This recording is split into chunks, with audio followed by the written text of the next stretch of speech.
Assalomu alaykum. Bugun sizlarga men qanday qilib Windowsda papka yasashni o'rgataman. Siz bemalol muzikani qo'yavering. Men test uchun yozib ko'ryapman yana. Shunchaki montaj qilib ko'ramanda, keyin Adobe Premiere Pro'da. Keyin orqa fonga muzika berib ko'raman. Chunki to'g'ridan-to'g'ri bu yerda qo'yib qo'ygan holda qilsam, uje mos tushmay qolyapti.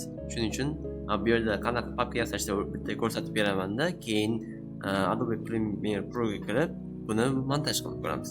Demak, bizada desktop bor ekan. Desktopda biz hech qanchani o'ng tugmasini bossak yoki touchpad bo'ladigan bo'lsa, ya'ni notebookda ikkita barmoqni birdaniga teksak, bizda mana shu context menu ochiladi. Ya'ni context menu nima degani? Vaziyatga qarab ochiladigan menu.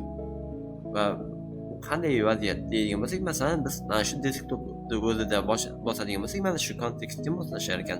Lekin biza taskbarga o'tadigan bo'lsak, bu yerga mos. Mana bu yerga bosadigan bo'lsak, bu yerga mos. Demak, kontekst menu degan so'zning ma'nosi bu uje vaziyatga qarab moslashuvchi menu degani. Va bu yerda biza agar papka yoki desktopni o'zida turadigan bo'lsak, kontekst menuni ochganimizda bizada mana shunday ko'rinish chiqadi va biz bu yerdan yangi bo'limidan papka bo'limini tanlaymiz va bu yerda nom kiritishimiz mumkin. Xohlasak kiritmasak ham bo'laveradi. Masalan, deylik salom nomli papka yasadik. Hop, bugungi darsimiz o'z nihoyasiga yetdi. Sizlar bilan keyingi darslarda ko'rishganda ko'rishguncha